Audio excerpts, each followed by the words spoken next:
nta doubt ihari ko Keven ubundi ariwe sura ya nyayo ariyo shusho ya Rwanda Premier League. Umutoza wa APR yabigarutseho cyane ariko yaravuga ngo umukinnyi mwiza mu Rwanda uhari. Yavuze ngo Keven nta gushidikanya ko ari umukinnyi mwiza muri champion. Maybe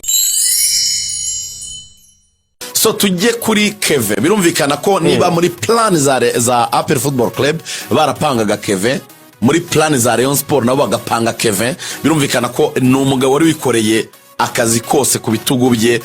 Keven wamubonye gute Lorenzo? Keven yari yagarutse mu kibuga nyuma y'ibyumweru bibiri avurwa yitabwaho n'abaganga. Yagarutse kuri match na turi gikombe cy'amahoro. Yego. Bakina na Gorira. Keven twaravuganye nyuma y'umukino.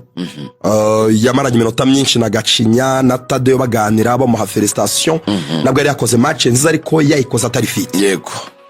Yambwiye ko ari match atagomba gukina, match ya Gorira yakinnye mu cyumweru gishize.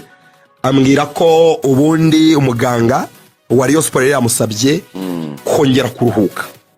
Ariko uburyo yari match komeye igoye match yarabonyemo bagomba gutsinda igitego uko byagenda kose Keven arabyanga. Sobanuye ko mbere ya derby Keven yari inanije ariko asohoye performance igitangaza. So navuga ko none niteze ko kuri match kuri derby agomba kuba umustar kuri match nanone, star of the game. Muribuka ko na match ibanza Keven ari wahembwe nka man of the match itegeko match ibanza. So nta doubt ihari ko Keven ubundi ariwe sura ya nyayo ariyo shusho ya Rwanda Premier League.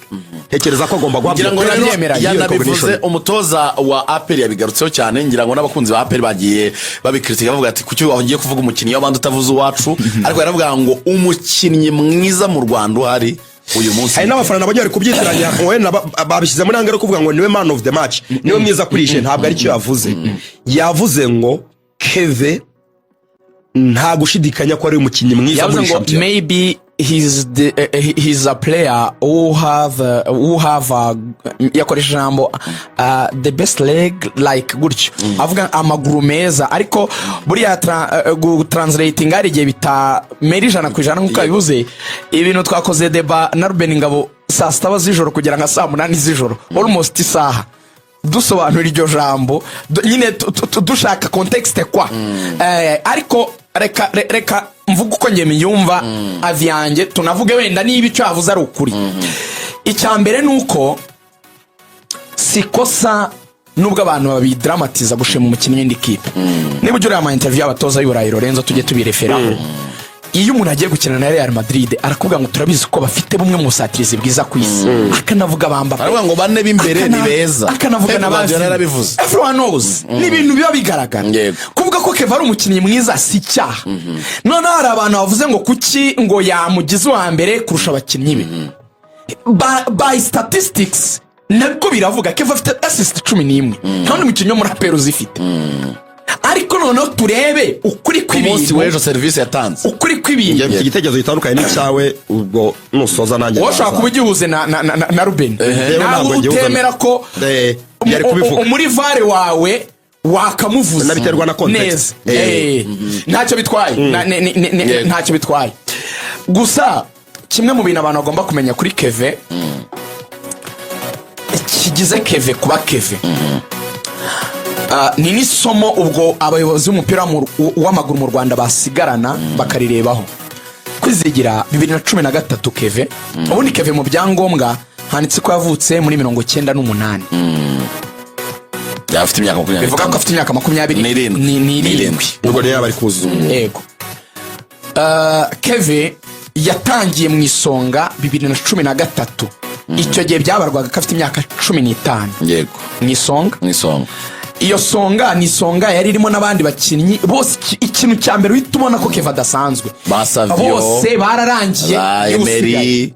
Yego. Oya ba Emery ni imbere. Oya. Ahubwo yari ari kumwe na Savio. Yari ari kumwe n'umuzamu Boneri. Yari ari kumwe n'abo ba Jaberi. Yari ari kumwe n'abo bakinnyi barimo uyu wagiye ba Master. Yari ari kumwe n'abakinnyi twa ba Meya. Yari ari kumwe n'abakinnyi uyu wagiye hanze Dani Usengimana. Niyo generation ya Keven.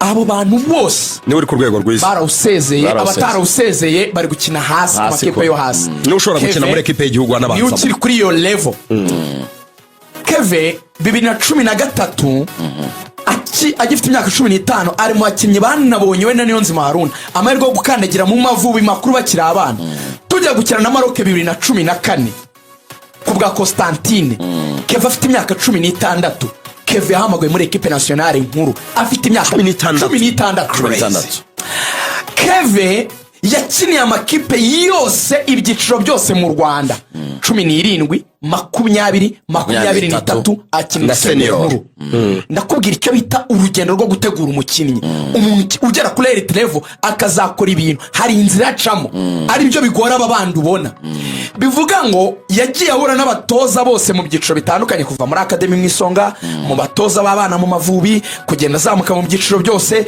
kuza akiri muto bya bindi nyamvuga byo kuhumurizwa kuri equipe muri ukiri umwana ukagira iyo nyota ukiri umwana ku myaka 16 ukiyemera icyo gitutu cy'ikipe muri responsibilités zikaza aseza yarahamagawe ariko yamaze n'imyaka 3 atarongera guhamagarwa Kevin 2015 nibwo yinjiye muri Rio ubundi abareyo babarako nubwo yagiye agenda muri za Misiri muri za Kuwait abo babarako Kevin babanye imyaka 10 kuko aravuga ngo yakinaga hose akagaruka kaza muri Rio nayindi kipe mu Rwanda yakiniye muri yindi baravuga ati rero we ni nkaho tutajye twarakoye nagiye hanze bo barakiyo myaka 10 yose babanye now 2015 ari muri Rio 2017 batangiye kwitwara neza wa mwaka w'isukurikira bajya mu matsinda nibwo yagarutse muri equipe nationale 2017 nyuma gatoya nibwo yagiye nyine handi za Kuwait aza kugaruka muri Rio icyo twakuramo kikita rusange ni iki uyu munsi wa none umukinnyi wamutanze muri equipe nationale ukirimo numwe ni Ombolenga Fitina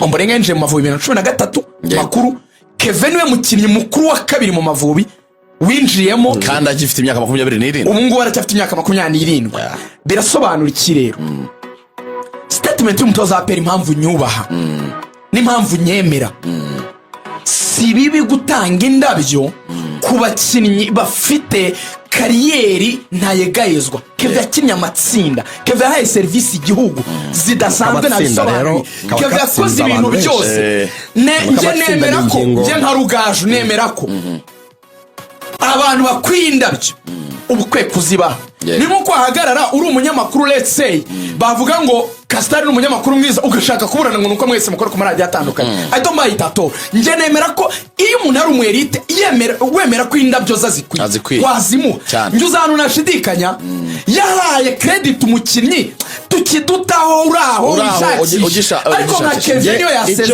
version yawe reka mvuge version yawe umunota wawe umwe mwese ko ari muki ntabwo urenga okay ndabivuga nanjye mu gihe gito gishoboka ngewe ntabwo nemeranya na statement ya Darko na timing sinyemera twemeranya ku kintu kimwe Kevin ni umukinnyi mwiza muri champion sibyo yego ariko ntabwo ari statement ituruka ku mutoza ufite abakinnyi nibura nka batatu navuga ba contestinga kuri uwo mwanya urugero yavuze na Ruboneka uramutse ubajije Ruboneka umukinnyi wa mbere mwiza ukina hagati mu kibuga mu Rwanda Ruboneka ashobora kubwira ko ari we kandi akaguha impamvu uko abyemera uretse kuguhindura umwanya kwa Dauda hari debut ivuga ko Dauda ashobora kuba ari we mukinnyi ufite tala kurusha abandi bose ariko nabibabwiye Dauda abantu bose baragiye batwarwa n'ibyo akora turabibona ko ari umuhanga ariko mwibuke ko Dauda nta minota 90 yigeze akina muri APR nacyo any single game nta mukino numwe yiyashira iminota 90 umwanya w'umukinnyi mwiza wa mbere umukinnyi rero biragoye ko wasubira birashoboka ko ari Kevin ukoresha n'amatora ashobora gutsinda ariko ni ibintu biri debatable nuguha amahirwe abakinnyi ba APR yo kuvuga ngo ngewe nitwa Ruboneka narenga urwego rwa Kevin so ngumisha muri deba ntawamenya icyo imyaka 2 iri imbere hatse so ku bakinnyi ba PRFC kumva umutoza wabo abagerageza kuba beza cyane avuga ko umukinnyi wa mbere mwiza mu Rwanda ashobora kuba ari Kevin ntekereza ko byari guturuka muri opinion publique byari guturuka muri opinion z'abanyamakuru yego n'abarebye umupira mu sesenguzi ariko ntago byari ngombwa ko bituruka ku mutoza bavuye muri derby icyo nicyo ntemera kuba byavuye ku mutoza abavuye muri derby ntekereza ko abakinnyi ba APR barakwiye shout out biva ku mutoza wabo kurusha cyangwa se Robert yakaba umutoza Darkonovic, ariko ntabwo byagomba umutoza Darkonovic yavuze ko abakinnyi be bitwaye neza ari Ruboneka Jean Bosco ndetse n'umuzamu Ishimwe Pierre Mario. So tuvuga rero kuri aka kazi kose ka Keve yari yikoreye yarahetse, byaje kugaragara ko Keve yageze igihe imbaraga z'umubiri zigashira kubera gutanga service nyinshi cyane ku ikipe.